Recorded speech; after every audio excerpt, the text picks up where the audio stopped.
All right, so you found the virus. Good job. Maybe it was a scarcity program. Close the trade before the market takes it back. Maybe it was unworthiness pattern. You don't deserve to hold this position. Maybe you watch a sabotage loop run in real time and finally understood why it kept happening to you. You did the work, you saw it. Now you're asking, why is it still running, dude? Here's the thing about changing a belief. Seeing the virus is actually not the same thing as deleting it. You can know with complete intellectual clarity that a pattern is absolutely irrational.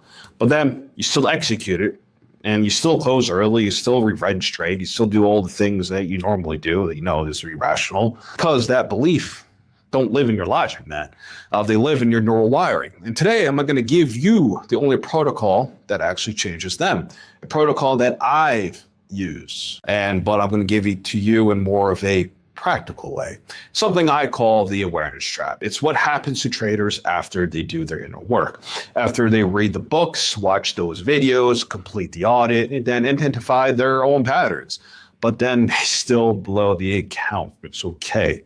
I've been there as well. I think every trader, successful trader, has been here.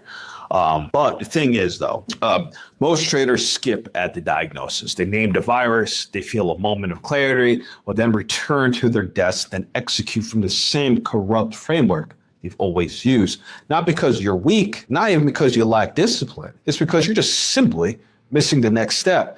It's that something underneath your results. You don't execute from your knowledge. You execute from your identity, from that deep automatic story. Your nervous system always been running since long before you opened this chart and started trading.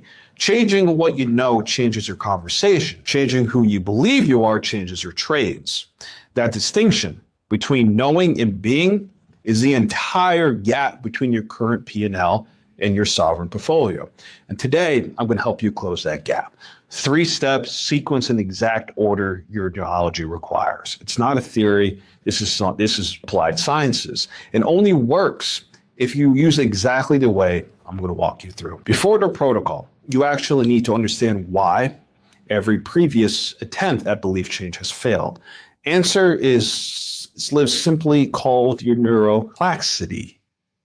If I named it wrong, sounded like it did, let me know. Because every belief you hold, every pattern driving your trading behavior is in a physical neural pathway, an actual structural connection in your brain. Hebb laws is basically neurals that work together, wire together. And every time you think a thought, exit too early, your brain is not expressing a belief. It's actually reinforcing that pathway, that belief, to make it faster, stronger, and more automatic.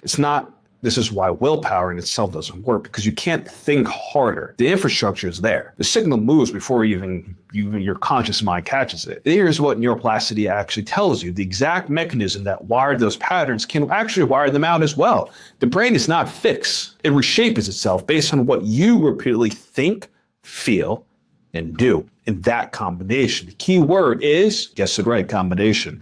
Thought alone does not create new wiring. The thought paired with emotional charge and repeated action, it's actually what builds a new pathway. It's not a metaphor. This is just a structural neuroscience. And that's why the 3-step protocol is built the way it is, because each step targets a different component of that combination: thought, emotion, and my favorite, action, in that exact sequence. Most trading psychology content targets behavior. You're not wrong, not at all. You stick to your loss, manage your risk, control your emotions. The behavior layer always will be real, but it's just simply the entry point you're missing. The behavior is downstream of identity. Who you believe yourself to be translate behavior automatically without any conscious effort, without willpower, without reminders on your phone. I call this the sovereignty stack. At the top of the stack, behavior, what you do inside a trade. Below that is the habits, how you consistently approach the market. And so below that, beliefs, the program that's running underneath the habits. At the base of all this is identity, the story your nervous system continues to tell you who you are as a trader. Traditional psychology tries to change the top of the stack, behavior, without touching the foundation.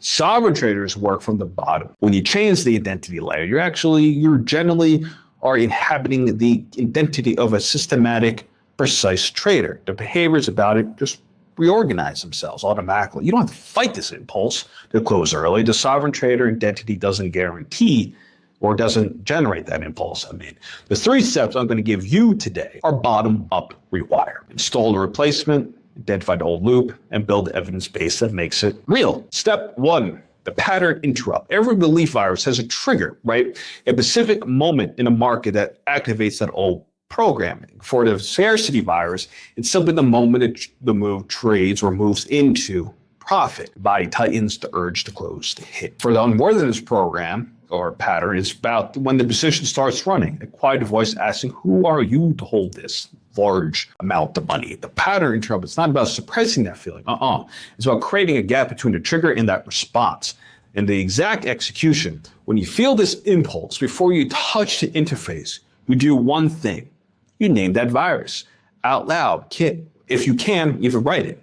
If you can. That's the scarcity program. I see you.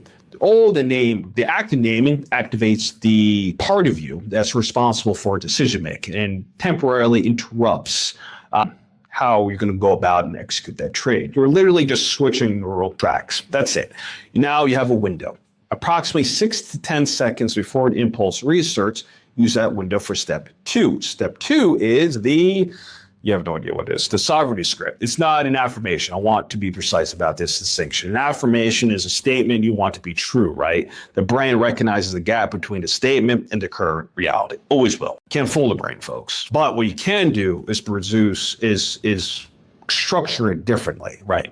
It's an identity statement anchored in evidence you already have. The structure is, I'm a kind of trader who blah, blah, blah, because of blah, blah, blah of your own history. Example, I'm the kind of trader who holds winning positions because on this date, I held this much for this many hours during the volatility and closed it at my own target. That right there is not optional. It is the mechanism. Your brain builds the belief architecture from what it has repeatedly witnessed happen. Now, faith without seeing. Whole different conversation for no time, but vague, let's stay on here. So specific evidence-backed identity statement creates new neural reference points. You're not convincing yourself. You're just showing your own nervous system the data. That's it. Step 3, the evidence stack. This is where the transformation becomes structural. Every time you execute for the new identity, every time you follow the system and you hold the position and take the plan exit, just simply write it down, document it, anywhere, digitally, on paper, but not in your head, wherever you can see it accumulate. Date, trade, what the old program urged, and what the sovereign trader did instead. This is your evidence stack. It's where basically every time you document a execution, you reinforce a new pathways with conscious attention and emotional weight. 2 of the 3 components required for structural rewiring. And over 21 days a month, you're not just building a new evidence, not stacking willpower. You're building a new default. The old virus doesn't disappear overnight. No, it gets starved. And then you stop feeding it because you begin feeding it with the new one, with compounding evidence, pattern interrupt. And I get it. It can be, this seems way too simple, right? Naming an exercise and an entry and a journal entry isn't going to fix your P&L. It's not. You're right. The market is complex. You're right. The losses are real and always will be real. The protocol is simple. Doesn't make it easy and does not make it less structural. But the difference between a trader who transforms the results and the one who stays stuck is not intelligence, not even capital, not even strategy. It's whether they are willing to do the work at the level where it actually lives. The identity level, the neural architectural level, the level that generates every trade decision you have ever made and will continue on making. This is where the sovereign traders are built, like myself. When this protocol is working, when you have 21 entries in your evidence stack, something does change and will change. Not suddenly, definitely not overnight, not even a dramatic moment, but you will notice in your trades you don't take, the impulses you feel and watch without even acting from them. You will notice in the silence where panic used to be. That's the beginning of a sovereign portfolio. Not a portfolio built on hope or built on the right entry or at the right moment. More a portfolio built on a mind that has been deliberately architected to generate consistent, precise execution. And here's what becomes possible at that level. You will stop managing your own emotions because, Basically, because you start managing probabilities instead, because noise, the fear, the shame, the greed, the hope has been reduced at its source. What remains is simply the market, the data, the system, the mechanical layer. And it's a layer most traders really never reach because they're still fighting a war inside their own mind. Traders who complete this rewire are ready for something different, not more belief work. Not even for more adding. A quantitative framework that matches their sovereign identity with systematic mechanical execution, something that I've built, proudly built, not embarrassed as my first product, is something called a quantum crypto trading platform, was built for that type of trader. Not a trader still searching for the right strategy, not the trader hoping for the next indicator that will solve the discipline problem. There's not. It's built for the trader who has done that inner work, who has audited the virus or viruses and begun the rewiring, ready to plug in their own sovereign mindset into a systematic quantitative framework. Right now, there are only 50 founding member slots open. Lifetime lock rates, and when they're gone, they will be closed forever. That's not a cliche, it is. And I promise you that. So the link will be in the description. So if you're building this framework week over week, if something shifted when you named the virus in week 2, if you haven't watched that video, please do, and shifted again today when you understood how to dismantle it, that's when you already know this is for you. And the system is ready. If this protocol gave you a new entry, please like this video to anchor the recognition. Subscribe to continue building the quantum wealth framework. And tell me in the comments which step is hardest for you right now. Is it the pattern interruption, the sovereignty script, or the evidence stack? Or is it all of it? Name it, because naming it here is your first real rep on the new pathway. In week 4, I will go deeper into the layer that breaks even rewired traders.